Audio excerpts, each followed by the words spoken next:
십자가란 무엇인가? 제4장 십자가의 이미지들.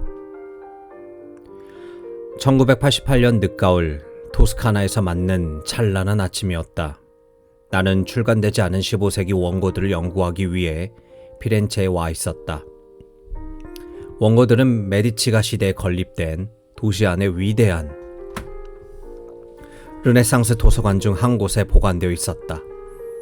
도서관은 작은 뜰 안에 수도원 회랑처럼 세워져 있었는데 돌로 된 통로가 있고 피렌체 명물인 선명한 붉은 기와와 사면에 빙 둘러 지붕으로 덮여 있었다. 도서관에서는 작은 정원으로 나갈 수 있었는데 건물의 석조 부분과 마찬가지로 정원 안에도 식물이 가득했다. 나는 도서관이 열리기를 기다리며 뜰을 배회했다. 해외에서 연구 중인 학자의 열의로 가득 차서 너무 일찍 도착해 버렸던 것이다. 걷다 보니 정원에는 서로 완전히 다른 모습들이 있었다. 어느 각도에서 보면 정원에 장미가 가득했다. 다른 각도에서는 어디에나 감귤나무가 자라고 있는 것처럼 보였다. 정원은 온전히 감상하기 위해서는 모든 방향에서 보아야 했다. 뜰 안에 있는 유리 없는 큰 아치형 창문들을 통해 동일한 정원을 다르게 볼 수 있었다. 각각의 전망은 모았을 때 더 큰 전체 그림을 보여주는 스냅 사진 같았다. 사서가 도착했다. 나는 문서를 한데 모아서 그날의 일을 시작하려 했다. 그런데 기대감이 급속도로 무너졌다. 사서가 내게 월요일이어서 도서관이 평소보다 훨씬 늦게 열린다고 설명했기 때문이다.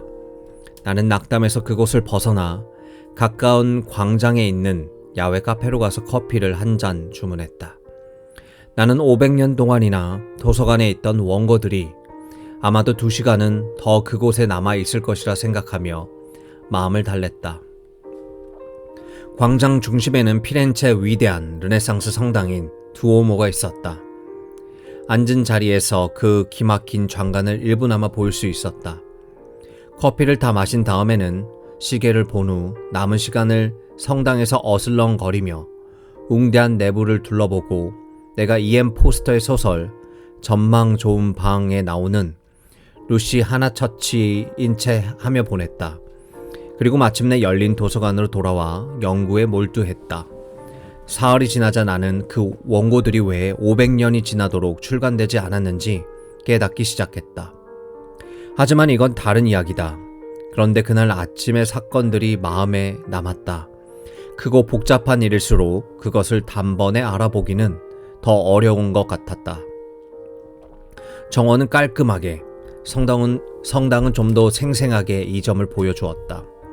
파리의 노트르담, 워싱턴 DC의 대성당, 또는 런던의 웨스터민스터 궁전처럼 위대한 건축물의 경우 잘 감상하기 위해서는 시간과 노력을 들여야 한다.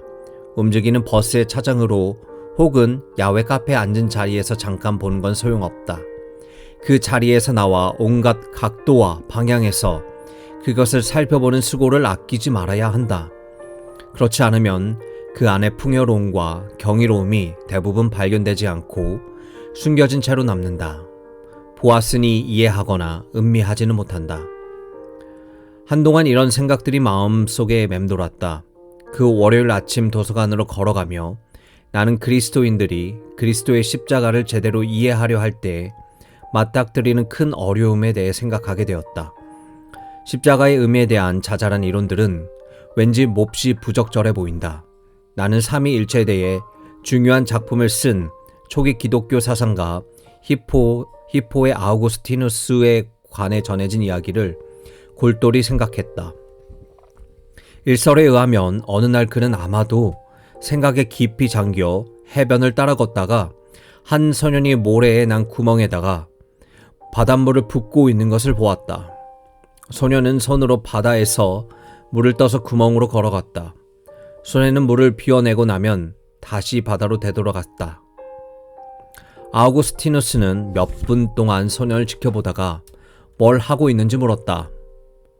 저는 땅에 난 이 구멍 속에서 지중해를 들이붓고 있어요. 라는 대답이 돌아왔다. 아우구스티누스는 아마 미소를 참았을 것이다. 시간을 낭비하고 있구나.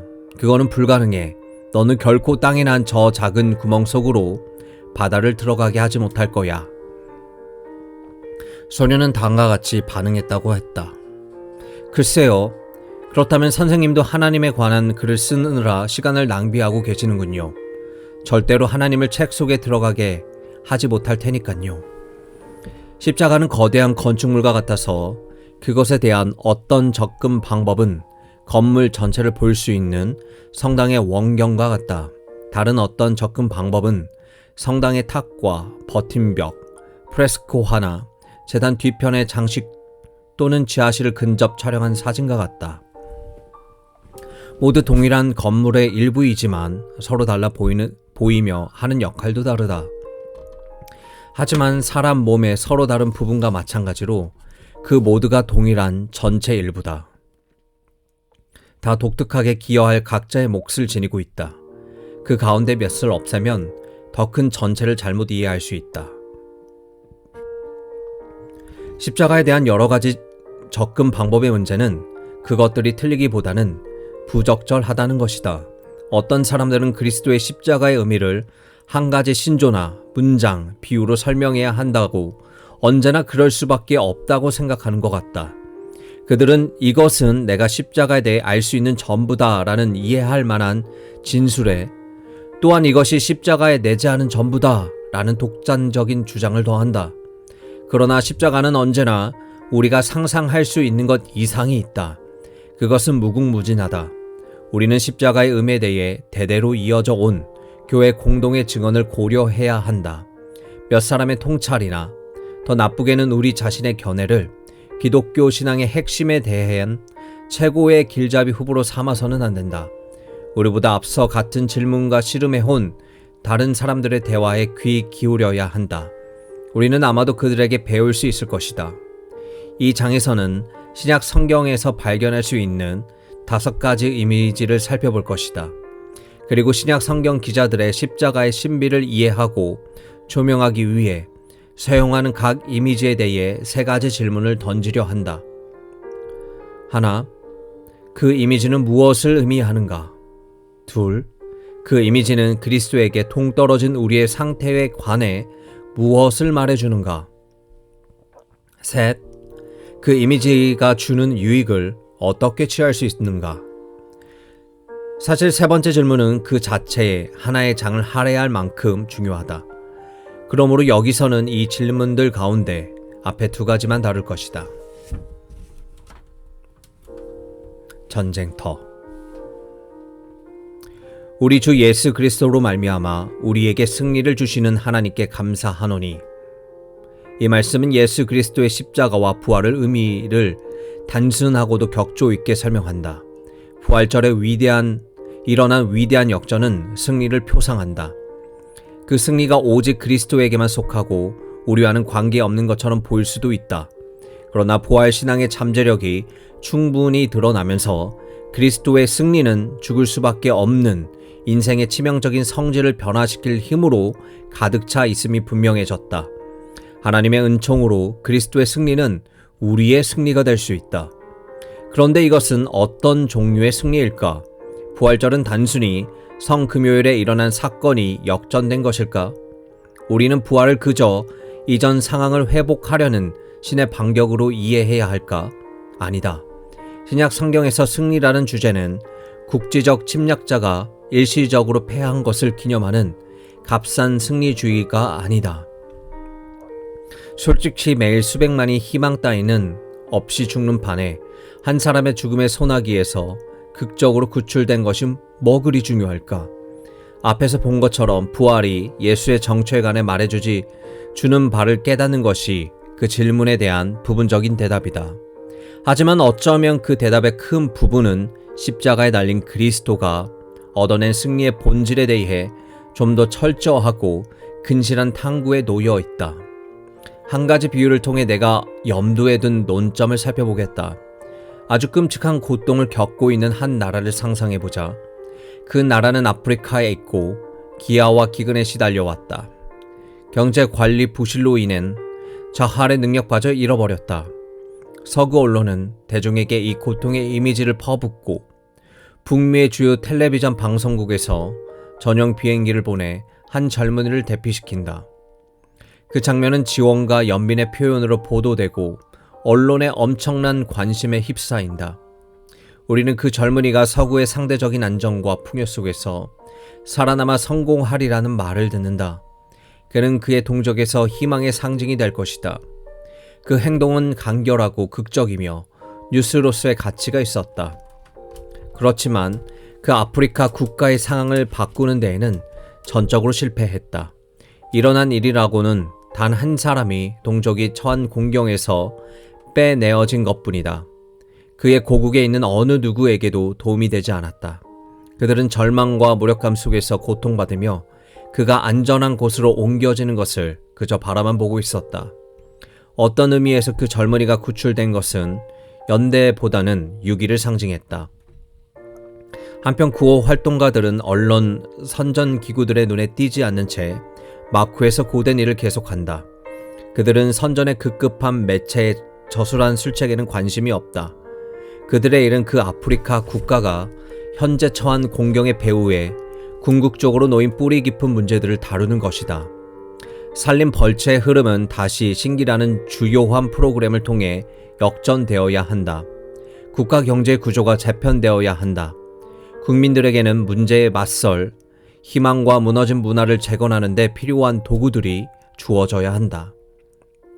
문제들은 아주 깊이 뿌리박혀 있고 겉모습과는 너무나 동떨어져 있어서 단박에 해결될 수 없다. 지나간 행로가 기다리고 있다. 앞으로 단연간 이 나라의 가난과 고통이 만연할 것이다. 하지만 구호 활동가들의 참여와 헌신은 이 고통받는 나라의 미래를 여는 열쇠가 된다. 그들은 재건을 위해 힘겹게 애쓰는 나라를 인도하고 돕고자 언론의 이목과 인정에서는 벗어난 채로 그곳에 있을 것이다. 죽음을 제압한 예수의 승리에 관해 생각 없이 이야기하는 것은 지독히도 피상적이고 천박한 첫 번째 접근법에 아슬아슬하게 가까울 수 있다. 그것은 한 사람에게는 좋은 소식이지만 나머지 사람들은 상황 속에 발이 묶인 채로 남겨진다. 하지만 신약 성경은 부활로 결코 이러한 관점으로 보지 않는다. 오히려 부활은 하나님이 자기 피조물을 바로잡는 일에 전적으로 헌신하신다는 증표로 풀이된다. 하나님은 엄청난 문제에 직면해 있음에도 불구하고 한 나라의 재건에 전념하던 구호 활동가들과 같다. 부활은 인간의 처한 공경의 실질적인 문제들을 다루시려는 하나님의 의도와 능력을 찬란하고도 강력하게 상징한다. 신약 성경은 하나님의 우리의 깨어진 실존의 실질적인 장애들을 기꺼이 바로잡으려 하신다고 그리하실 수 있다고 말한다. 하나님의 인간의 불행과 고통의 근본 원인들에 맞서고 계신다고 선언한다. 그러나 부활은 결코 상징에 불과하지 않다. 그 일은 실제로 일어났다. 부활은 구원의 전 과정 중에서 아마도 가장 영향력 있고 흥미진진하며 주목할 만한 국면일 것이다. 그렇지만 우리를 구속하시려는 하나님의 결정이 어쩌다 보니 부활에서 시작된 것이라고 생각해서는 안 된다. 오히려 부활은 제멋대로인 인류를 회복시키는 기나긴 과정의 눈부신 정점으로 이해되어야 한다. 그 과정은 역사적으로 아브라함 및 이스라엘 백성에게서 시작되며 우리 시대에도 계속된다. 예수의 부활은 피조물의 수준과 진실성을 온전하게 회복시키시려는 하나님의 의도와 능력의 신호다. 죽음이 세상 모든 오류의 최고점을 이해될 수 있듯이 부활은 타락으로 인해 피조물을 괴롭히는 무질서에 대한 하나님의 궁극적인 승리의 증표로 이해될 수 있다. 죽음은 가장 큰 적이지만 그리스도를 통해 하나님에게 패했다. 그리하여 우리는 우리를 대적하는 남은 권세와 세력들이 마찬가지로 패하고 있으며 그 위력이 꺾이고 있다는 희망을 얻었다. 십자가는 자유를 가져오며 하나님에 대한 거짓된 이해들로부터 해방을 가져온다. 그것은 하나님이 없다는 모든 암시에도 불구하고 그분이 거기 계심을 보여준다. 성금요일은 하나님이 죽었거나 잠을 자거나 무관심하다는 견해를 확증하는 듯 했다. 그런데 부활절은 하나님이 살아계시고 안녕하시며 보살피신다는 것을 보여주었다. 십자가는 인간의 본성이 너무 사악하거나 인간의 딜레마가 너무 복잡해서 하나님이 어찌 볼 도리가 없다는 견해에서 우리를 벗어나게 한다. 하나님에 대한 심히 비관적이고 가혹한 평가에 우리를 얽매이게 하는 고약한 굴레가 십자가에 의해 해체된다. 하나님은 피조물의 행복과 구원에 열렬히 전념하시는 분, 실은 너무나 그러한 나머지 피조물 안으로 들어와 그 안에서부터 구원하려 준비하시는 분으로 드러난다. 창조주가 재창조를 위해 자기 피조물 안에서 피조물이 된다. 겟세마네 직후에 우리는 에덴의 향기를 감지한다. 예수는 에덴 동산 안에서 일어난 인간 본성의 배반을 원래대로 되돌리기 위해 겟세마네 동산 안에서 배반을 당했다. 부활은 새로운 창조의 첫날과 같다. 그렇다면 하나님이 십자가를 통해 성취하신 이 이미지는 우리가 죄를 이해하는 데 어떤 도움을 줄까? 그리스도와 동떨어져 있는 우리의 상황에 관해 무엇을 말해줄까? 이 이미지를 통해 우리는 죄를 노예화의 억압으로 생각하게 된다. 노예화는 정치적이거나 군사적인 혹은 경제적인 것일 수 있다. 이집트에서 이스라엘 백성들을 고통스럽게 한, 그리고 오늘날 가난한 나라의 많은 사람들에게 너무나 가혹하게 작용하는 억압과도 같다. 암울한 나치 점령기에 유럽 대륙에 괴롭힌 절망감을 상상해보라. 십자가는 이것이 죄의 실상이라고 선포하며 객관적인 억압의 상태가 주관적인 압박감으로 이어짐을 상기시킨다. 임시 변통으로 사태의 주관적인 측면을 아무리 많이 손본다 한들 실제 상황은 결코 바뀌지 않으며 이는 절망감의 1차 원인이 된다. 참된 마음의 평화를 위해서는 우리 상황에 참된 변화가 필요하다. 죄는 우리를 억류하는 세력과도 같다. 그것은 분열을 일으킨다. 우리를 하나님에게서 떼어놓고 죄 가운데 은닉한다. 우리는 이 상황을 통제할 수 없다. 그것은 건장한 남자에게 포로로 잡히는 것과 같아서 석방되기 위해서는 더 강한 사람이 그를 제압해서 우리가 탈출할 수 있도록 해주는 방법밖에 없다. 예수의 십자가의 부활이 죄의 위력을 꺾는다고 생각해보라. 그러나 죄와 죽음, 악의 위력이 꺾였다면 우리가 그로 인해 여전히 괴로움을 당한다는 사실을 어떻게 이해할 수 있을까? 심지어 그리스도인의 삶에서 죄와 악에 대한 지속적인 분투가 있음을 우리는 인간 역사와 기독교적 경험을 통해 배울 수 있다. 실제로 믿음의 승리에 관해 말하는 것은 믿음과 경험 사이의 모순을 가리는 공허한 말에 불과하게 될 위험이 있는 듯하다. 우리는 이 문제를 어떻게 해결할 수 있을까? 이 어려움을 이해하기 위해 영국의 C.S. 루이스나 스웨덴의 안데르스 리그레는 같은 저명한 작가들로 이루어진 그룹에서 한 가지 유용한 방법을 생각해냈다. 그들은 신학 성경과 제2차 세계대전 당시의 상황 사이에서 중요한 유사점을 발견했다. 그리스도의 죽음으로 죄에 대해 승리를 거둔 것은 점령당했던 나라가 나치의 지배에서 해방된 것과 비슷했다. 우리는 점령국이라는 사악하고 위협적인 개념을 상상해 볼 필요가 있다. 이 외국 주둔군이 그늘 아래에서 살아가는 삶을 생각해 보라. 철저한 절망 상태라는 말이 그 상황을 통렬하게 표현해 준다. 할 수 있는 일이 아무것도 없다. 아무도 당해낼 수가 없다. 그때 짜릿한 소식이 들려온다. 멀리 떨어진 곳에서 전투가 있었는데 웬일인지 전세가 뒤바뀌었다. 새로운 국면이 전개되고 점령국은 혼란에 빠졌다. 그들은 중추가 부러져 버렸다. 시간이 흐르면 나치는 유럽 구석구석에서 축출당할 것이다. 그렇지만 아직은 피점령국에 남아있다. 어떤 의미에서는 상황이 바뀌지 않았으나 좀 더 중요한 다른 의미에서 보면 상황이 완전히 바뀌었다. 승리와 해방의 기운이 감돈다. 심리적인 분위기에 완전히 변화되어 일어난다. 싱가포르에 있는 일본 전쟁포로 수용소에 소감되었던 한 남자를 만난 일이 기억난다. 그는 1945년 중반에 한 포로를 통해 일본이 전쟁에 기기울이던 노력이 수포로 돌아갔음을 알게 되자 수용소 분위기에 놀라운 변화가 생겼노라고 이야기해 주었다. 수용소 안의 모든 이들은 여전히 포로 상태였지만 그들은 적이 패배했음을 알고 있었다. 석방은 이제 시간 문제였다. 그 포로들은 마치 이미 풀려난 것처럼 웃고 울기 시작했다고 한다. 1943년 6월 노르망디에서 교두보를 확보한 이후 1년 동안 지나서야 유럽 내 제2차 세계대전은 끝이 났다. 하지만 객관적인 변화는 그보다 앞서 어느 때인가 전쟁이 벌어지는 현장에서 이미 발생했는데, 이는 억류된 사람들의 마음과 정신의 주관적인 변화를 초래했다. 그리고 지금 우리에게도 마찬가지다. 어떤 의미에서 승리는 아직 도래하지 않았으나 또 다른 의미에서는 이미 도래했다. 부활은 죽음, 악, 그리고 죄와 같은 모든 악하고 억압적인 세력에 대한 하나님의 전적인 승리를 그 사건보다 앞서 선포한다. 그것들의 중추가 부러졌으니 우리는 앞째 긴 밤이 끝날 것을 아는 상태로 지금 승리의 빛 안에서 살기 시작할 수 있다. 법정. 구속에 관한 기독교적 논의에 널리 퍼져 있는 주요 주제들 가운데 하나는 하나님의 정의와 의라는 주제다. 하나님은 자의적이고 무계획적인 방식이 아니라 자신의 의에 부합하고 그것을 선포하기도 하는 방식으로 우리를 구속하신다. 그러므로 십자가의 의미에 대해 기독교적으로 말할 때 법정의 이미지와 언어가 사용되는 것은 당연하다. 아마도 죄에 관한 부분이 십자가에 대한 이 접근법이 가장 중요한 측면일 것이다. 죄는 법률 혹은 처벌에 관한 용어로 이해될 수 있다. 그것은 하나님에 대한 범죄다. 그러나 죄를 마치 누군가에 대한 무례함 같은 어떤 사소한 모욕의 개념과 혼돈해서는 안 된다. 죄는 하나님 자신이 세계 토대에 확립해 놓으신 피조물의 도덕 체계를 위반하는 것이다.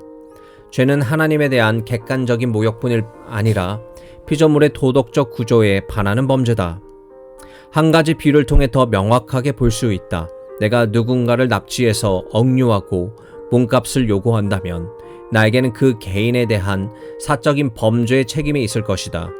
하지만 나는 더 큰 무언가에 대해서도 책임이 있는데, 바로 마땅히 사람들이 이런 식으로 행동하지 못하게 하려는 사회 전체에 대한 범죄의 책임이다.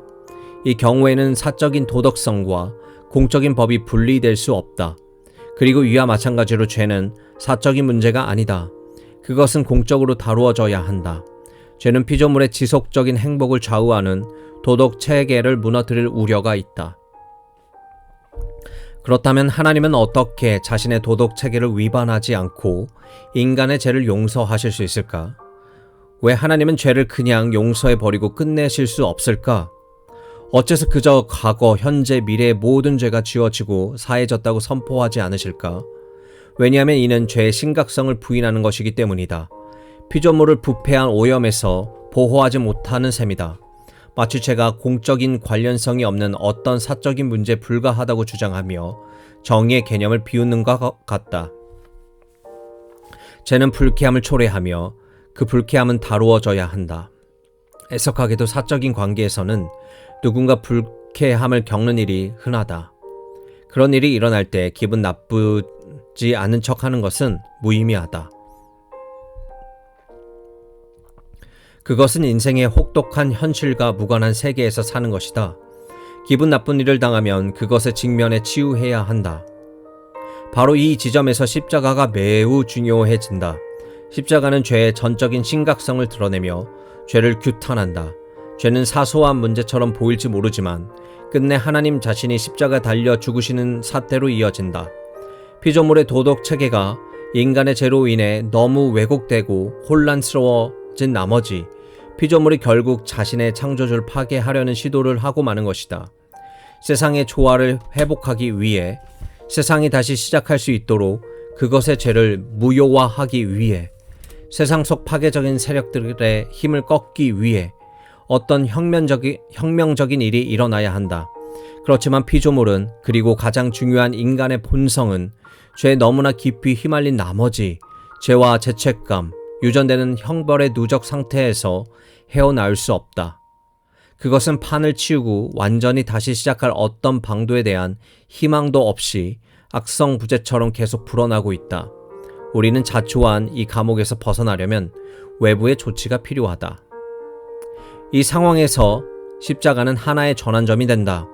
하나님과 반목이 십자가로 인해 끝난다. 하나님이 우리와 맺는 관계가 변화함에 따라 우리가 그분과 맺는 관계도 변화될 수 있다. 하나님과 우리 사이의 우정의 죄가 들이면 장벽은 그리스도에 의해 무너진다. 예루살렘의 성전 휘장은 대개 평범한 사람들이 하나님의 임재 가운데로 들어갈 수 없음을 상징했다. 그런데 그리스도가 죽었을 때에 이 휘장은 찢어졌다. 이는 그리스도의 죽음이 죄의 장벽을 무너뜨린 방식을 보이는 강력한 상징이다. 우리가 하나님께 돌아갈 길이 열렸다. 하나님은 성육신하면서 인간의 죄의 짐을 스스로에게 지우셨다. 그리스도는 갈보리에서 자신의 외롭고 지친 어깨 위에 놓인 인간의 죄의 무게를 견뎌낸 분이다. 하나님이 죄를 알지도 못하신 이를 우리를 대신하여 죄로 삼으셨다. 그리스도는 죄인들을 구하기 위해 기꺼이 죄인들 중 하나로 여김을 받았다. 친히 나무에 달려 그 몸으로 우리 죄를 담당하셨으니 이는 우리로 죄에 대하여 죽고 의에 대하여 살게 하려 하심이라. 그가 채찍에 맞음으로 너희는 나음을 얻었나니. 베드로전서 2장 24절. 십자가는 죄의 심각성뿐 아니라 그것과 싸워 결국 파괴하실 하나님의 능력과 의도를 절실히 느끼게 한다.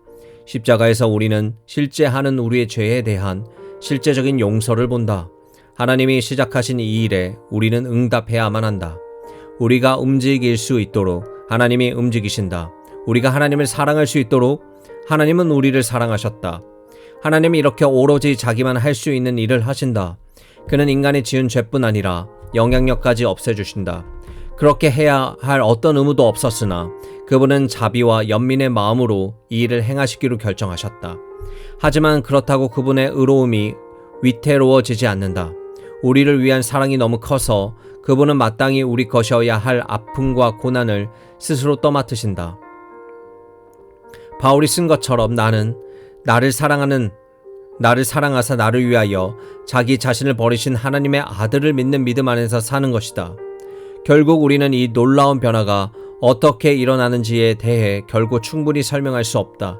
그것은 우리가 그 신학적인 장면 뒤에서 무슨 일이 일어나는지 끝없이 추측하기보다는 경배와 찬양 가운데 무릎 꿇고 마땅히 얻던 것이다. 최고의 신학자는 언제나 십자가에 달린 그리스도를 깔끔한 이론으로 환원시키려 애쓰는 대신 경배하고 흠모하는 이들이었다.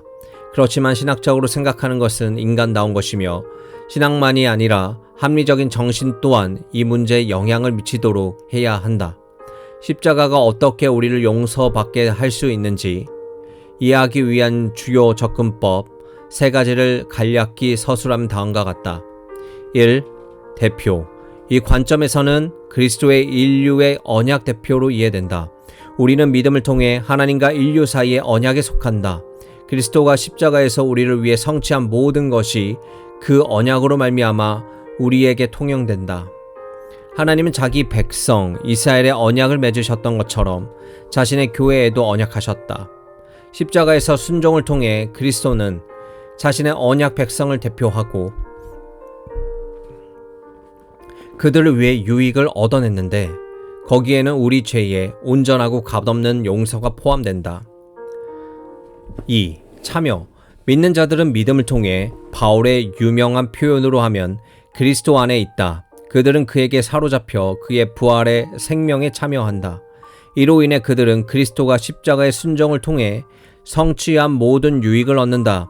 이 가운데 하나가 죄의 용서이며 우리는 믿음을 통해 그것에 참여한다. 그리스도가 안에 참여하는 것에는 이렇게 우리의 죄의 용서와 그에 의해 참여하는 것이 따른다. 3. 대속. 이 관점에서 그리스도는 우리 대신 십자가로 향한 분, 우리의 대리인이다. 그리스도는 우리와 무한히 동일시할 준비가 되어 있다. 우리는 죄 때문에 처벌받아 마땅했다. 그러나 하나님은 그리스도가 우리 대신 우리 죄를 지도록 허락하심으로 십자가의 순종을 통해 얻는 그의 의가 우리의 것이 될 수 있다. 그리스도는 우리의 인간적 상황으로 들어와 슬픔, 고통, 죄책을 함께 진다. 이 모든 것이 십자가 앞에 놓이고 우리 대신 그것들을 감당하는 그분과 함께 십자가에 못 박힌다. 그리고 그의 상처로 인해 우리는 치유된다. 이 3가지 접근법은 우리가 어떻게 그리스도의 죽음과 부활을 통해 유익을 얻는지 그리고 우리 죄가 어떻게 그의 의로 대체되는지 밝히는데 매우 귀중한 역할을 한다. 우리는 다음 장에서 그리스도의 인격과 그의 은덕에 참여하는 개념을 더 깊이 발전시킬 것이다. 하지만 지금은 우선 십자가의 부활을 법적인 맥락에서 생각하는 칭의에 대해서 살펴보자. 그리스도는 우리가 범죄한 것 때문에 내줌이 되고 또한 우리를 의롭다 하시기 위하여 살아나셨다. 바울이 특별히 좋아하는 의롭다함이라는 용어는 유대 법정에서 기원하는데 주로 판사가 어느 한편에게 유리하도록 판정하는 행위를 가리킨다. 의롭다함을 받은 개인은 법정에서 보기에 옳다고 선언된 자다. 이 히브리어 단어에는 많은 의미가 담겨 있어서 영어로 옮기는 것이 어렵기로 악명이 높다. 옳다고 평가됨이 옳다고 선언됨, 복이 된, 무죄가 입증돼 같은 개념을 생각해 보라. 이 개념들은 하나님이 예수 그리스도를 통해 우리를 위해 우리 안에서 성취하신 것의 풍요로움을 나타내는데 어느 정도 도움이 된다. 하지만 신약 성경의 주조를 이루는 것은 칭의라는 사실이다. 신약 성경의 저자들은 아무래도 칭의의 선행 조건보다는 결과를 더 살펴보고자 하는 것 같다. 여기서 우리의 관심사는 예수 그리스도의 십자가와 부활을 조명하는 것이다. 칭의라는 단어 자체가 생소한 현대 사회에서 우리는 그 성경적 개념을 어떻게 이해해야 할까?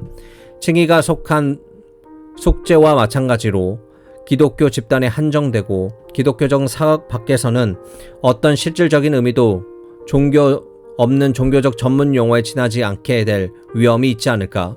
그리고 이 때문에 복음을 전할 때 어려움이 생기지 않을까? 어찌되었든 바울은 십자가의 부활의 의미를 설명하기 위해 칭의라는 단어를 광범위하게 사용한다. 하지만 이 단어는 기독교 밖에서는 많이 사용되지 않는다. 결과적으로 우리는 만만치 않은 의사소통의 문제를 떠맡은 것이다. 오늘날 일상에서 칭의, justification은 영어 단어가 의미하는 바가 무엇일까? 그것은 논쟁이나 소송에서 한 사람의 입장을 옹호하는 것일 수 있다. 아니면 인쇄된 페이지의 오른쪽 여백을 균일하게 만드는 과정일 수도 있다. 그렇다면 논쟁이나 문서 작성이라는 영역에서 익숙한 이 용어가 십자가를 기독교적으로 이해하는 데 시도와 어떻게 실질적으로 연관될 수 있을까? 가장 기본이 되는 개념은 올바르게 함이다. 칭의는 하나님 앞에서 의로움이라는 구약 성경의 개념을 나타내려는 시도다. 믿음을 갖는 것은 하나님과 올바른 관계에 있다는 것, 다시 말해서 하나님을 신뢰하는 태도로 사는 것이다. 믿음은 하나님이 보시기에 올바른 삶의 방식이다.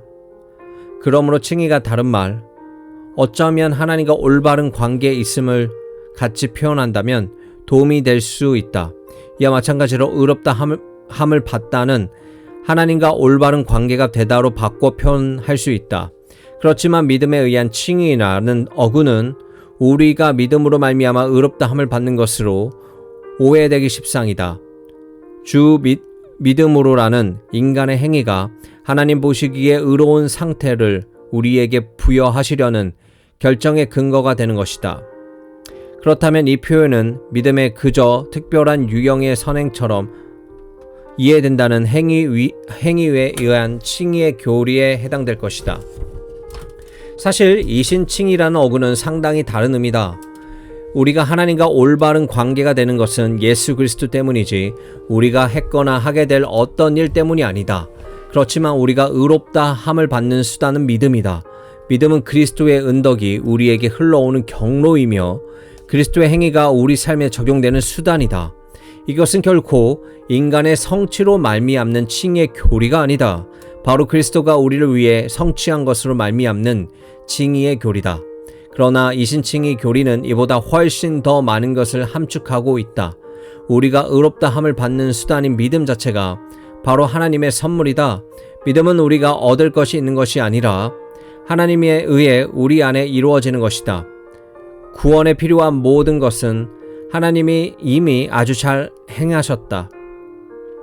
믿음은 우리 안에서 일어나는 하나님의 행위로 그리스도의 은덕이 믿는 자들에게 전달될 수 있는 하나님의 주신 통로다. 어쩌면 믿음을 통해 은총으로 의롭다 함을 받음이라는 더 긴 어구가 이 의미를 좀 더 선명하게 나타낼지도 모른다. 이신칭의 교리가 인간의 윤리적 행위를 평가절하하거나 막지는 않는다. 다만 우리가 도덕적인 행동들 때문에 의롭다 함을 받는 것이 아니라고 말해준다. 우리 선행을 해서 하나님의 눈에 드는 게 아니라 하나님에게 받아들여졌기 때문에 간절히 선을 행하고자 하는 것이다. 이처럼 선행은 칭의에 대한 전적으로 타당하고 자연스러운 반응이다. 따라서 칭의의 원인이 아니라 결과다. 마르틴 루터는 이것을 주장하며 과일나무의 이미지를 사용한다. 칭의는 하나님의 좋은 뿌리 조직을 자유롭게 정착시키는 것이며 그로 말미암아 열매가 자연스럽게 뒤따른다는 것이다. 이 교리에 우리가 하나님 나라에 들어갈 수 있으려면 높은 수준에 도달해야 한다는 억압적인 사고방식에서 우리를 해방해야 한다. 그러나 우리가 의롭다 함을 받은 후에 하나님을 위해 높은 수준에 도달하려는 의욕을 결코 꺾지 않는다. 비록 생소한 개념이지만 칭의는 십자가의 말씀의 중심 요소들을 전달할 수 있는 귀중한 잠재력을 갖고 있다. 칭의를 교정으로 번역하고 바로잡는 것이라고 해석해보자. 이것은 무엇을 암시할까? 이 강력한 개념은 인간의 본성을 포함해 사물 본성 안에 있는 혼란이라는 의미를 전달한다. 이 모든 것이 뿌리 깊이 잘못되어 있다는 인식을 나타내는데 그 상황이 십자가에서 최고조로 드러난다. 하나님이 자기 백성을 찾아서 구속하기로 결정하셨을 때 바로 그 백성은 그를 십자가에 못 박히기로 결심하더니 세상은 얼마나 혼란스러워졌으며 만든 이의 의도에서 얼마나 멀리 떨어져 버렸는가. 현 상황에서 대한 이보다 더 강력하고 효과적인 고발은 드물다. 죄는 개인적이면서 구조적이다. 그것은 개인과 사이가 심히 깨어지고 해체되면 부패한 나머지 사람들이 더 이상 행복하고 효과적으로 살 수 없는 상태를 반영한다. 하나님이 그 상황을 변화시키려는 것을 칭의라고 부른다면 그 문제를 혼란과 해체의 관점에서 묘사하는 것이다. 지금의 상태는 의도된 바가 아니다. 누군가 우리의 분열되고 깨어진 세계를 도덕적, 영적으로 다시 한번 모으는 작업을 시작해야 한다. 칭의의 교리는 하나님이 바로 그 일을 하고 계신다고 말한다. 부활은 옛 아담의 일과 세계가 해체되고 다시 조립되는 새로운 창조의 첫날과 같다. 그리고 모든 것은 새 아담인 예수 그리스도의 철저하고도 창조적인 순종 덕분이다. 칭의라는 용어를 파악하며 주목한 어려움들로 인해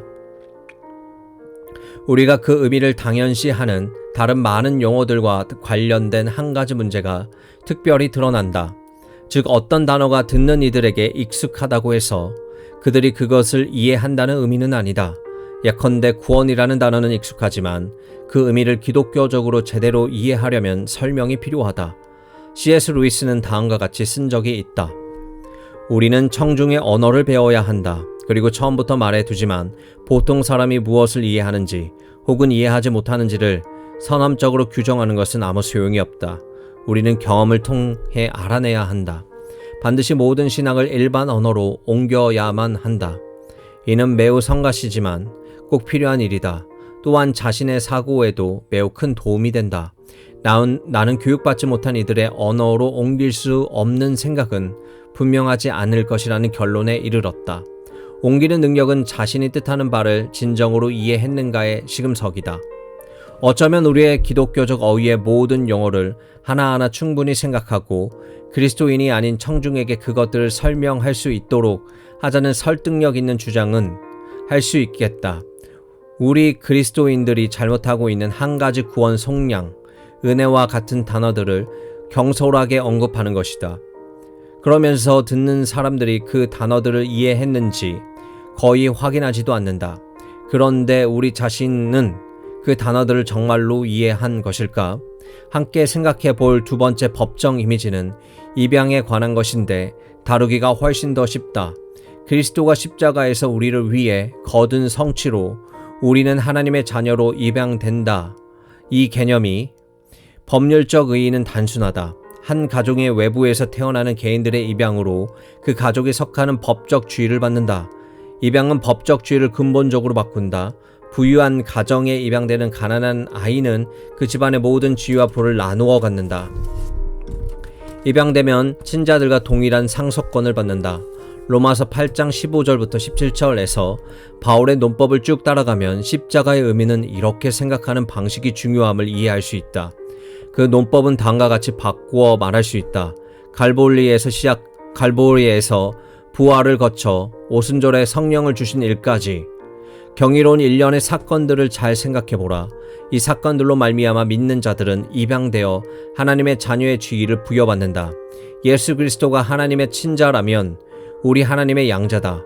그 지위가 자연적인 것이든 법적인 것이든 상관없이 우리는 모두 하나님의 동일한 자녀다. 이 말은 우리가 모두 동일한 상속권을 갖는다는 의미다. 우리는 이와 같이 하나님의 상속자요 그리스도와 함께한 상속자인 것이다. 그렇다면 그 권리는 어떠한 것이며 우리가 어떻게 그것을 나누어 가지라고 안심할 수 있을까? 바울은 우리에게 일어날 일의 표본으로 예수 그리스도에게 일어난 일을 가리킨다. 하나님의 그분의 친자 예수 그리스도에게 물려주신 것을 믿음으로 상속권에 참여하는 우리에게도 물려주실 것이다. 그 유산은 다름 아닌 고난과 영광이다. 그리스도가 갈보리에서 받은 고난이 영광으로 이어진 것과 같이 우리도 영화롭게 되기에 앞서 같은 고난에 참여해야 한다. 바울은 여기서 영광에 이르는 손쉬운 경로를 배제한다. 영광은 오로지 고난을 통해 온다. 그러나 그의 전반적인 주장은 긍정적이다.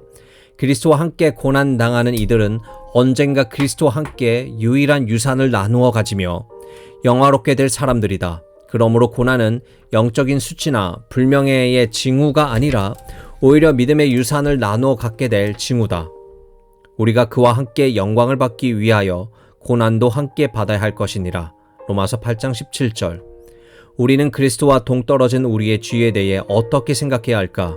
십자가와 부활에 관한 이러한 생각들은 죄의 어떤 이미지를 연상시키는가? 여기서 기본적인 개념 하나가 매우 강렬하게 떠오른다. 바로 하나님 보시기에 그릇된 법적 주의라는 개념이다. 죄는 법적인 측면이 있다.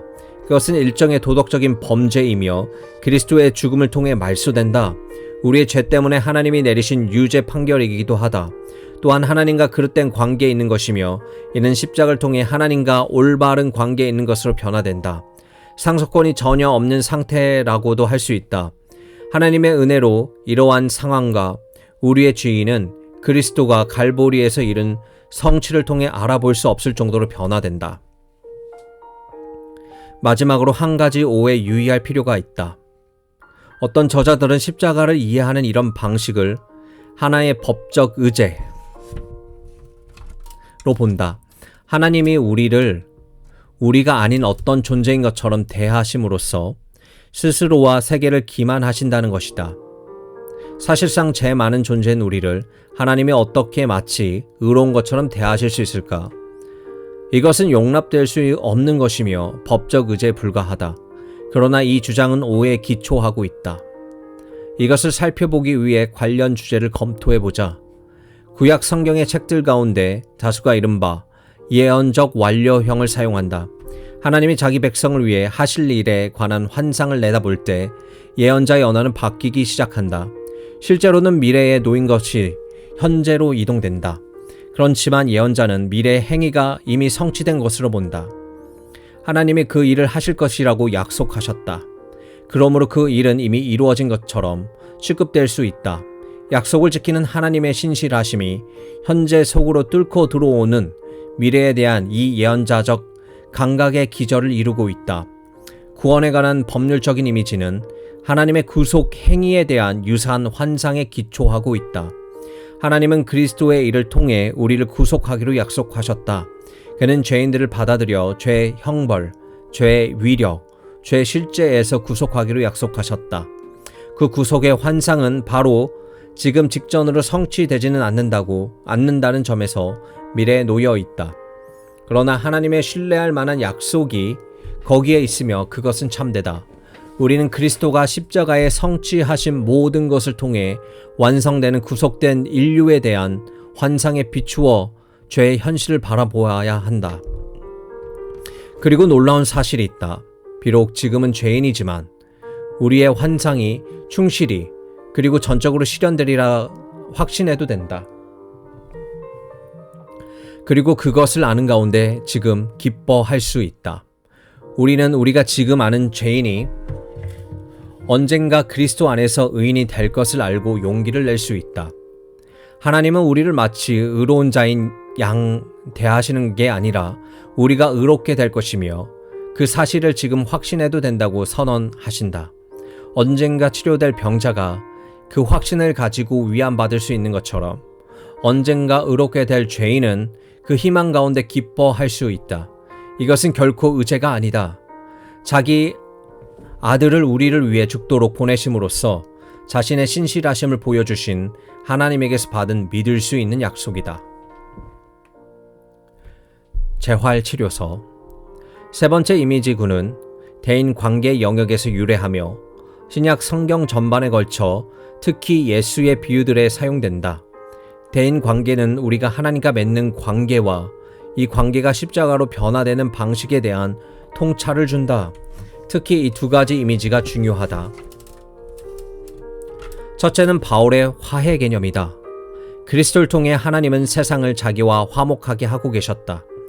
화해라는 개념은 오늘날 그러한 것처럼 바울의 독자들에게도 잘 알려져 있을 것이다. 화해는 관계가 깨어졌던 두 사람을 다시 결합시키는 것을 의미한다. 바울은 다른 곳에서 갈라선 남편과 아내의 결합에 대해 이야기할 때 이러한 의미로 그 단어를 사용한다. 그 결과 관계가 치유되고 회복되며 갱신된다. 십자가는 우리에게 화해를 권한다. 하나님과 우리의 깨어진 관계를 회복하고 갱신하려고 한다. 십자가는 이와 같이 우리를 비판하는 동시에 긍정한다. 우리가 하나님과 올바른 관계에 있지 않다고 말한다는 점에서 비판하지만 하나님이 우리를 자기에게 다시 데려오기 위해 놀라울 정도의 각오를 하고 계심을 보여준다는 점에서는 긍정한다. 그분이 우리를 데려오기 위해 갈보리의 고통을 겪을 각오가 되어 있다면 우리는 그분에게 매우 중요한 존재임에 틀림없다. 둘째는 용서의 이미지다. 깨어진 관계가 충분히 회복되려면 용서가 꼭 필요하다. 모욕당하고 상처 입은 일이 있었다면 회복되기 위해서는 반드시 이 상처와 고통을 사실로 인정하고 직면해야 한다. 피해자가 가해자에게 그가 준 상처 전부와 그가 가한 고통을 설명할 수 있을 때에야 용서가 일어난다. 고통스럽더라도 주도권을 쥐는 것이 필요한데 모든 고통과 상처가 인정되고 해결되기 위해서는 가해자를 직면해야 한다. 이는 하나님이 예수 그리스도를 십자가에 달려 죽도록 보내면서 기꺼이 떠맡으신 주도권이다. 십자가는 우리를 위한 하나님의 사랑을 한껏 드러낸다. 예수 그리스도가 갈보리에서 견딘 모든 것을 반추하여 그것이 우리를 위한 것임을 깨닫는다면 우리는 이 사랑을 온전히 이해할 수 있다. 하나님의 사랑이 갈보리에서 작용하는 것이 보인다. 그는 우리가 그에게 얼마나 중요한지 또 우리가 그에게 얼마나 많은 죄를 지었는지를 동시에 깨닫게 하신다. 십자가를 통해 주어진 용서의 제안은 받아들이기 괴로운 것이다. 그것은 갈보리의 고통과 고난이 어쨌든 우리의 죄로 말미암아 발생했다는 깨달음을 의미한다. 그러나 우리가 제안받고 있는 것은 문제를 미봉책으로 가리려는 시도에서 나오는 비현실적인 용서가 아니라 실제하는 죄에 대한 실제적인 용서다. 문제가 간과되지 않고 해결된다.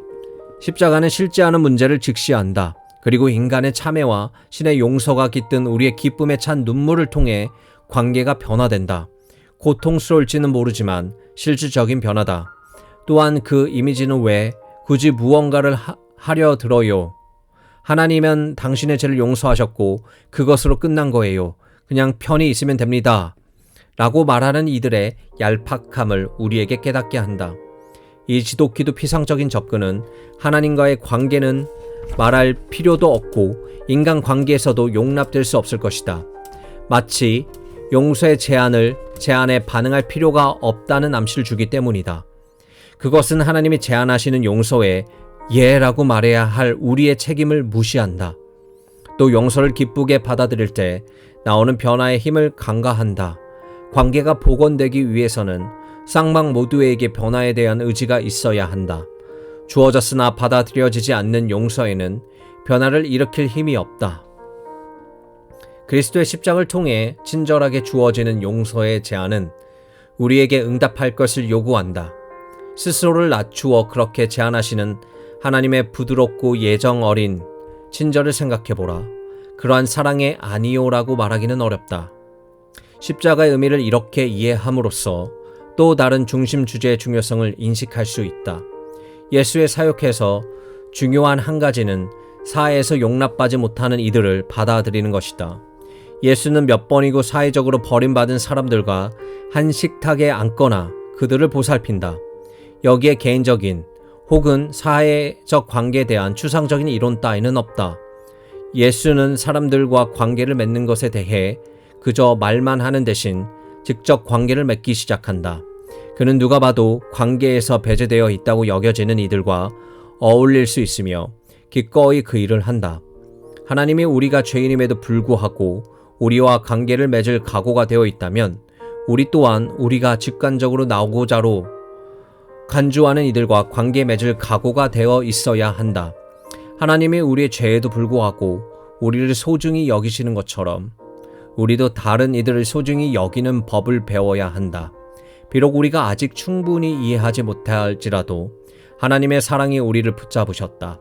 하나님에게 소중히 여겨지는 것에 관해서 더 살펴볼 필요가 있겠다. 나의 아내는 옥스퍼드 재활센터에서 일한다.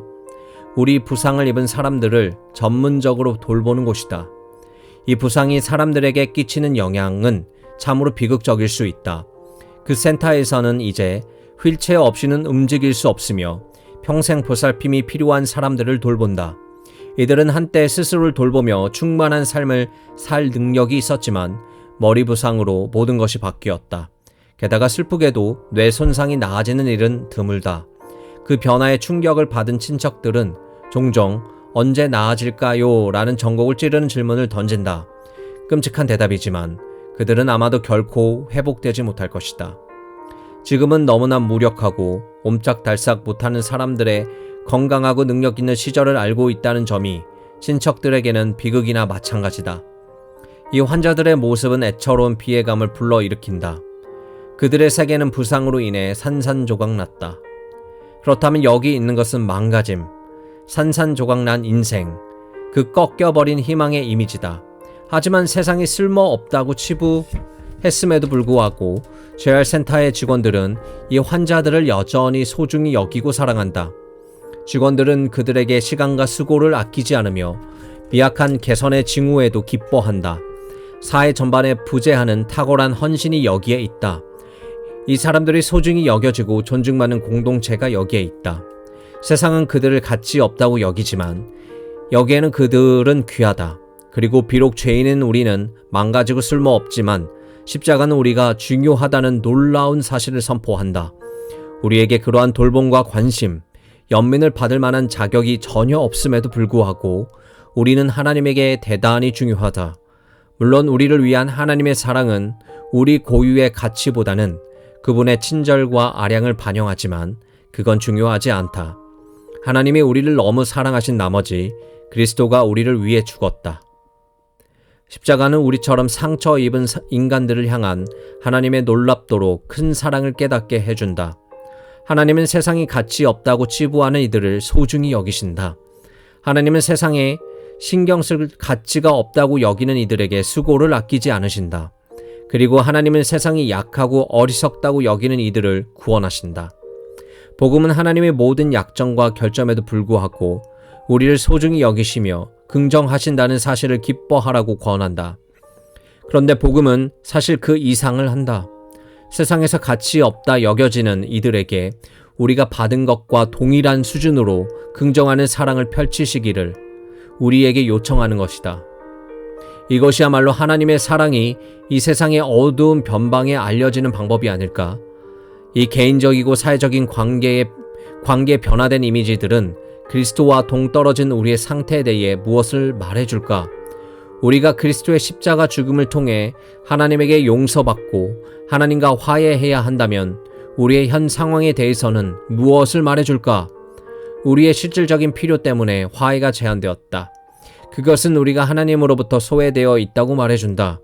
탕자가 자기 아버지에게 멀리 떠나 방황한 것처럼 우리가 그분에게서 멀리 떠나 있다고 말해준다.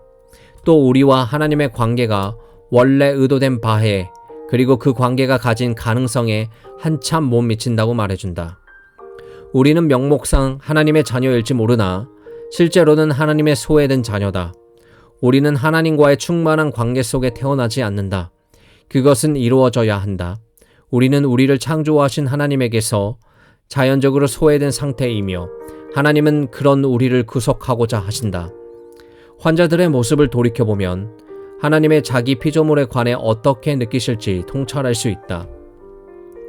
환자의 친척들은 그들의 상태로 인해 슬픔에 빠졌다.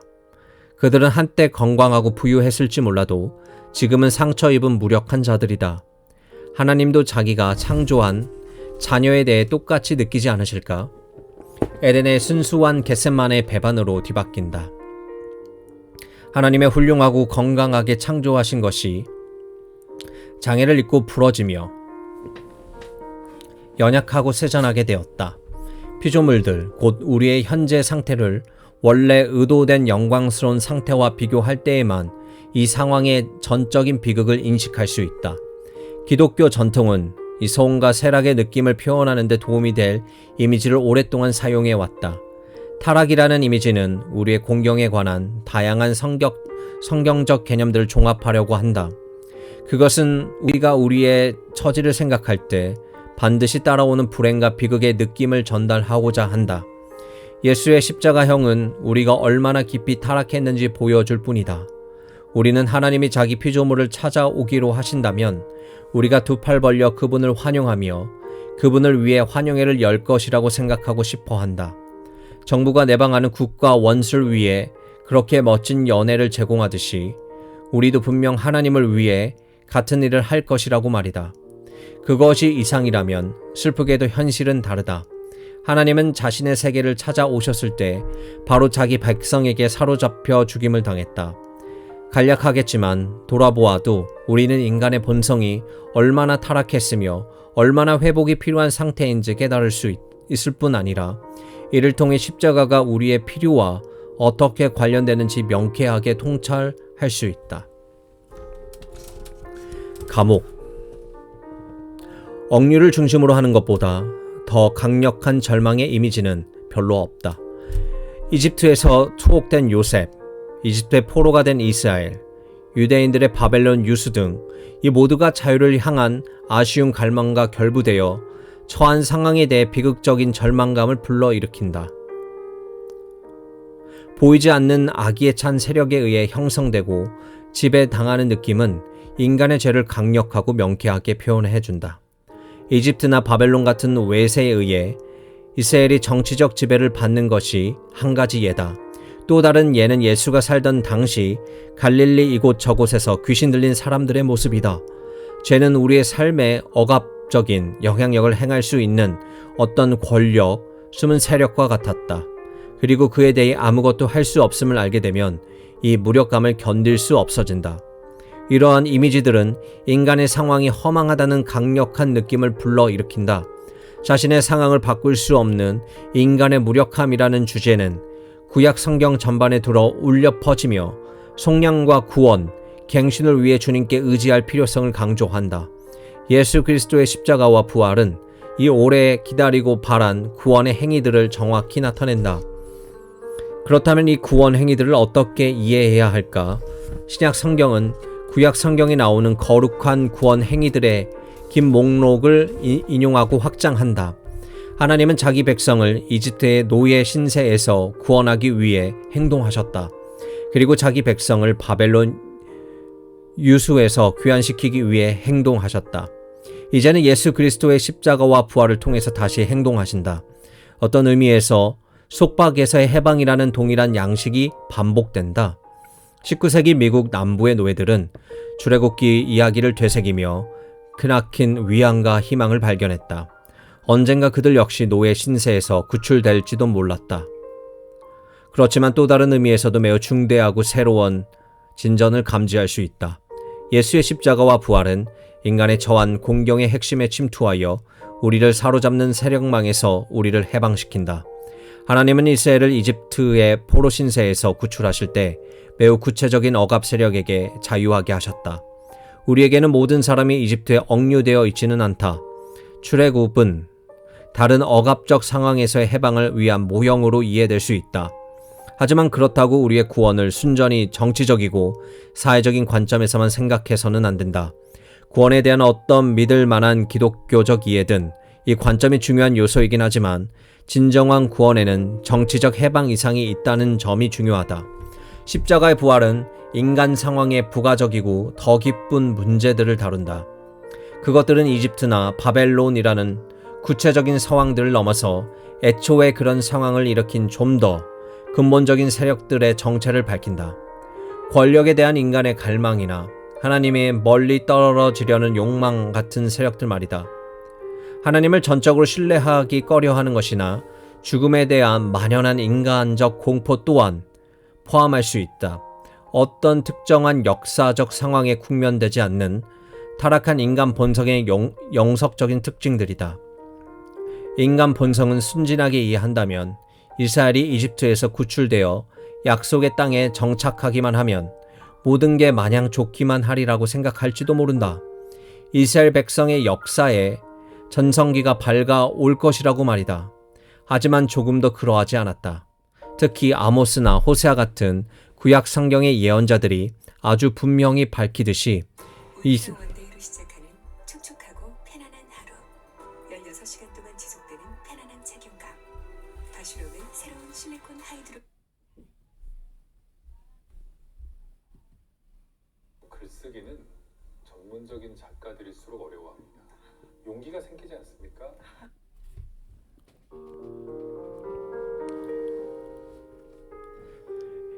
인간 본성을 순진하게 이해한다면 이스라엘 이집트에서 구출되어 약속의 땅에 정착하기만 하면 모든 게 마냥 좋기만 하리라고 생각할지도 모른다. 이스라엘 백성의 역사의 전성기가 밝아올 것이라고 말이다. 하지만 조금도 그러하지 않았다.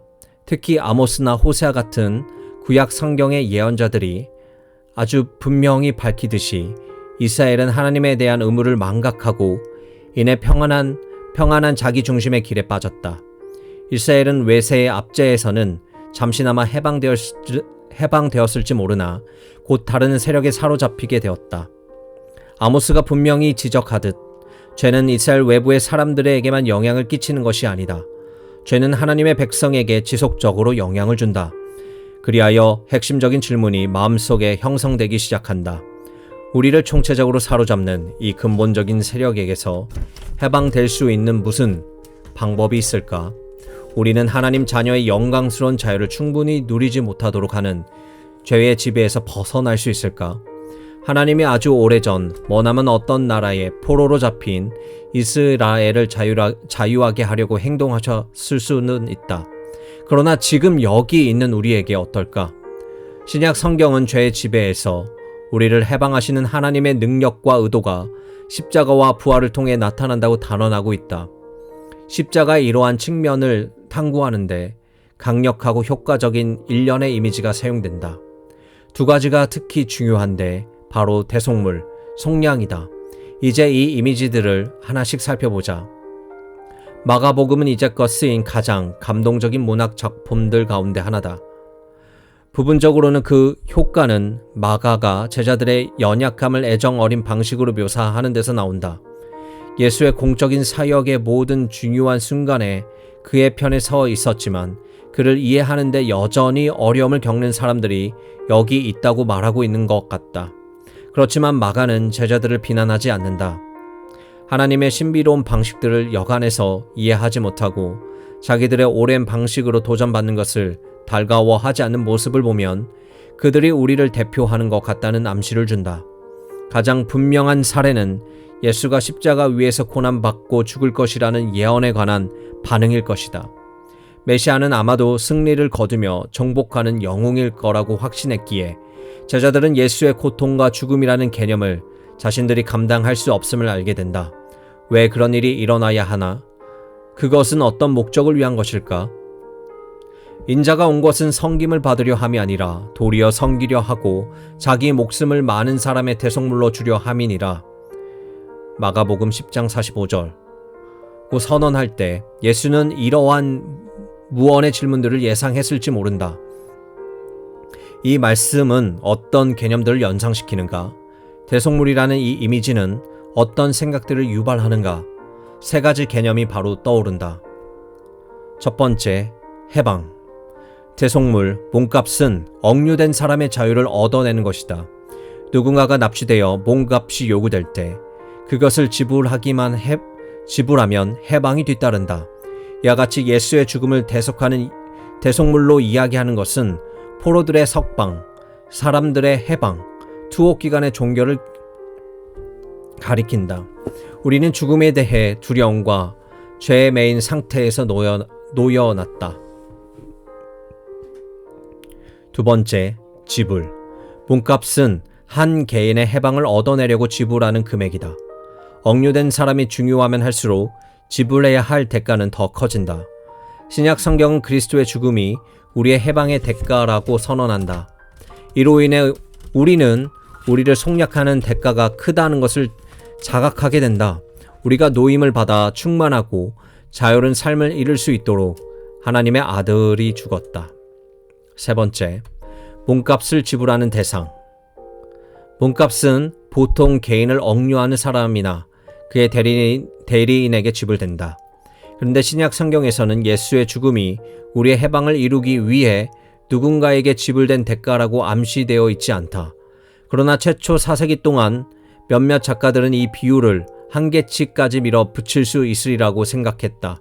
그들은 하나님의 해방의 대가로 예수를 내줌으로써 우리를 악마의 위력에서 구원하셨노라고 선언했다. 그렇지만 이 개념에는 성경적 근거가 없다. 그것은 예수 그리스도의 죽음의 의미에 대한 신약 성경의 이해를 심각하게 왜곡하는 것이다. 비유를 억지로 한계치까지 끌고 가다 보니 깨어져 버린 셈이다. 하지만 비유 자체에는 아무런 잘못이 없었다. 문제는 성경에 입각하고자 하면서도 성경이 우리에게 말하는 바를 넘겨서려는 이들에게 있었다. 그러므로 비유가 깨어져 우리를 호도하기 전에 그것을 얼마나 멀리 밀고 나가도 되는지 생각해 보는 게 중요하다. 몸값이라는 비유는 책임 있게 쓰이면 매우 유용하다. 그러나 너무 멀리 나아가면 오해를 일으키게 된다. 그렇다면 비유를 너무 멀리 밀고 나가는 걸 어떻게 자각할 수 있을까? 다행스럽게도 이 어려움은 결코 얼핏 보이는 것만큼 대단하지는 않다. 성경에는 속량에 관한 비유가 많은데 그 모두가 결합하여 그리스도가 우리를 위해 행하신 모든 일에 대한 믿을 만한 그림을 형성한다. 그리고 이 비유들은 상호작용을 하는데 서로를 제한하는 각 비유가 적절하게 해석될 수 있도록 한다. 어떤 하나라도 너무 멀리 밀고 나가면 그 비유들 모두가 표현하는 신념의 공통된 핵심을 비껴가게 된다. 우리가 두 번째로 살펴볼 속량의 이미지에서도 이와 동일한 점이 눈에 띈다. 속량은 많은 그리스도인들이 별 생각 없이 자주 사용하는 단어다. 이 단어는 실제로 무엇을 의미할까? 그 배경이 되는 헬라어는 시장에서 치우다와 같이 번역될 수 있다. 이 뜻은 이미지가 그려내는 구체적인 배경을 모르면 별로 도움이 되지 않는데 그 맥락이란 바로 노예의 해방, 곧 노예가 시장에서 치워지는 것을 가리킨다. 그는 더 이상 상품으로 취급받지 않는다. 그 대신 그는 자유와 함께 인간으로서의 전엄성을 얻는다. 이렇게 속량의 이미지는 노예의 신세에서 해방될 때 따라오는 자유의 기쁨과 개인적인 존엄의 성취를 곧바로 연상시킨다. 속량 받는 것은 물건이 아닌 사람으로 취급받는 것이다. 땅의 노예보다는 천국 시민이 되는 것이다. 그런데 고대 사회에서는 노예는 중요한 상품이었다. 그래서 그들의 해방을 위해서는 누군가 비용을 부담해야 했다. 이와 같은 속량의 이미지 또한 지불의 필요성을 암시한다. 속량에는 많은 비용이 든다. 노예의 능력이 훌륭할수록 주인에게는 더 큰 손실이 생기므로 속량을 위해 필요한 지불액도 커진다. 십자가를 이해하기 위해 속량의 이미지를 사용할 때 신약 성경은 두 가지를 동시에 강조한다. 우선은 속량의 값비싼 대가다. 우리가 속량 받으려면 하나님의 아들이 죽어야 했다.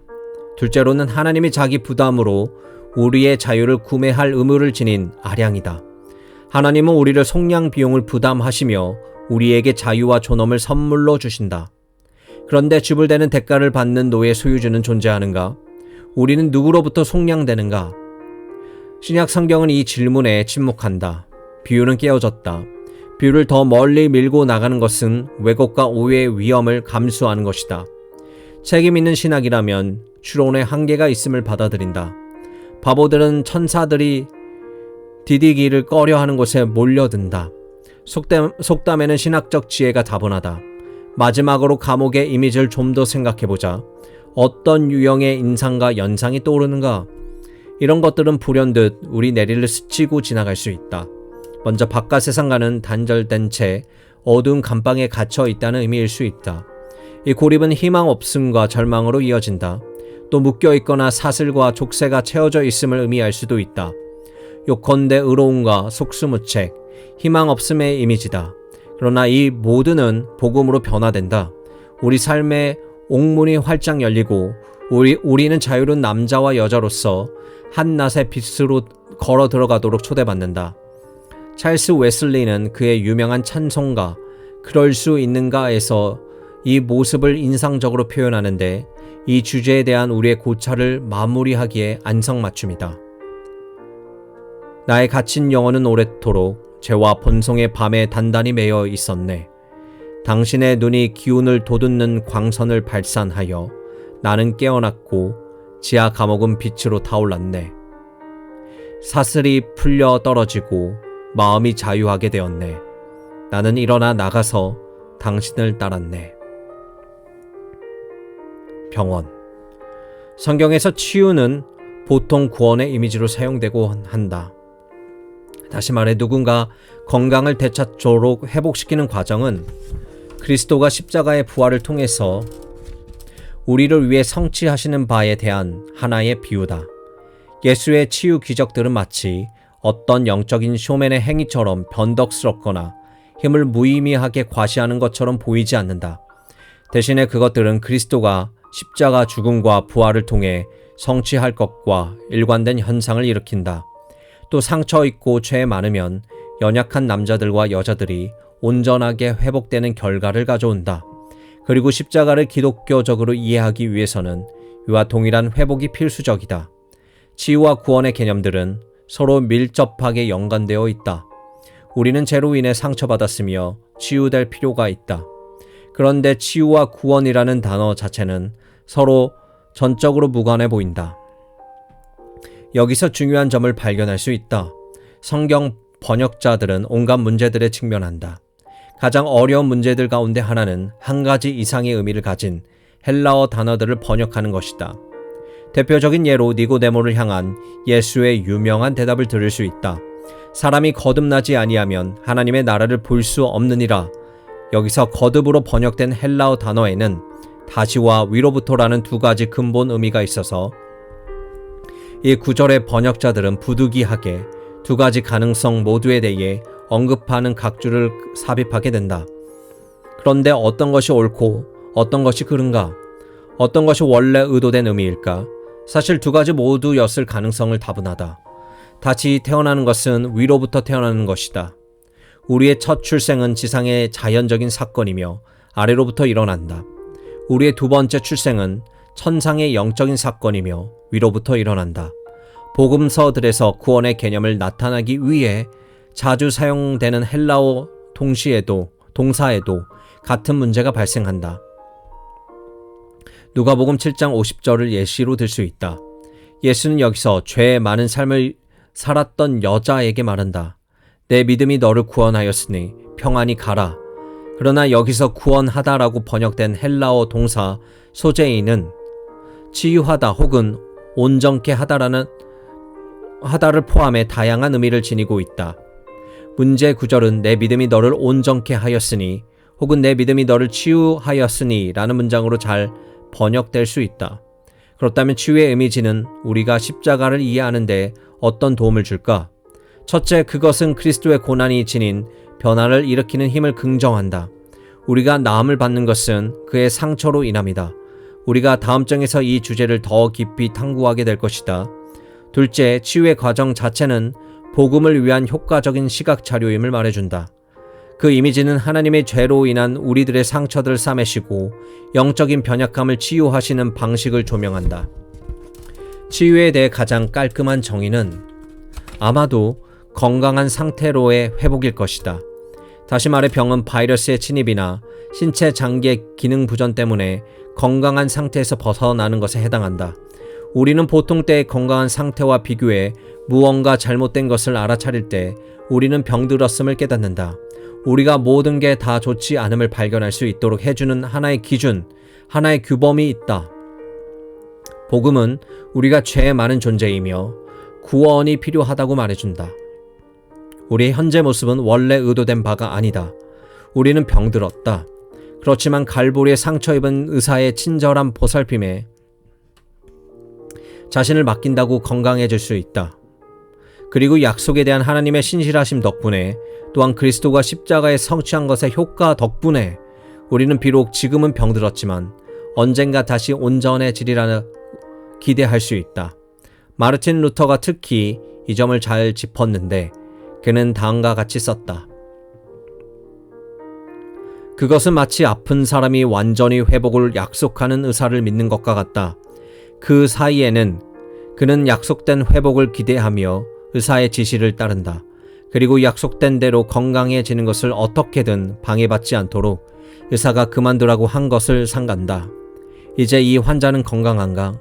사실 그는 아픈 동시에 건강하다.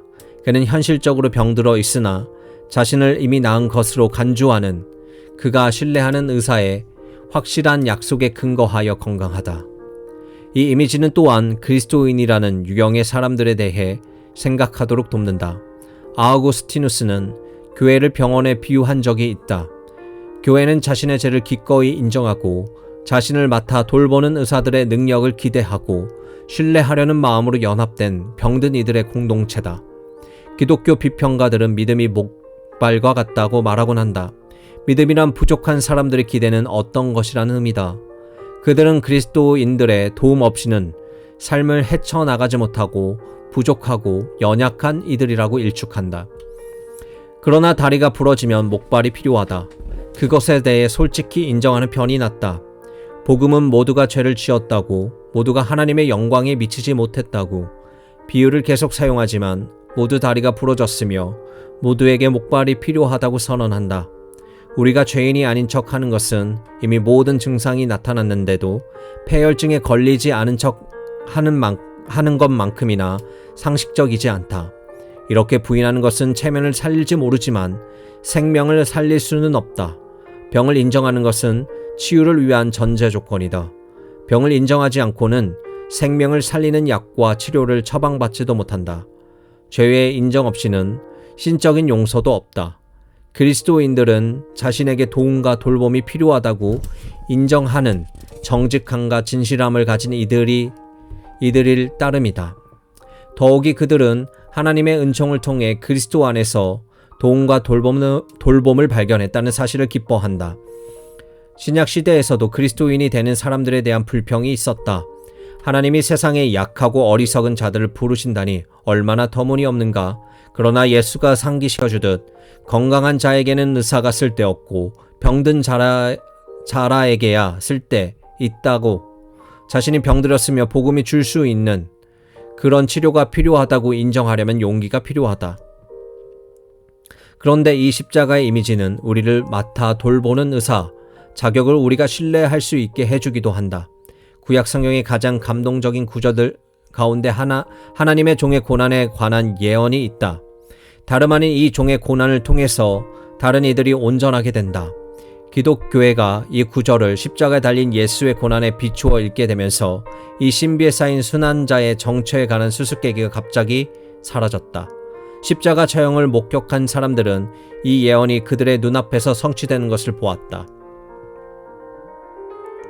그는 실로 우리의 질고를 지고 우리 슬픔을 당하였거늘 우리는 생각하기를 그는 징벌을 받아 하나님께 맞으며 고난을 당한다 하였노라.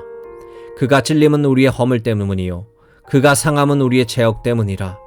그가 징계를 받음으로 우리는 평화를 누리고 그가 채찍에 맞음으로 우리는 나음을 받았도다. 이 구절에서 분명히 떠오르는 주제는 간단하다. 바로 그리스도가 우리의 슬픔, 두려움, 형벌을 떠맡았다는 것이다. 십자가에 달려 죽어가는 그리스도를 통해 타락한 인류의 뿌리 깊은 문제들이 드러나고 다루어지는 것을 볼 수 있다.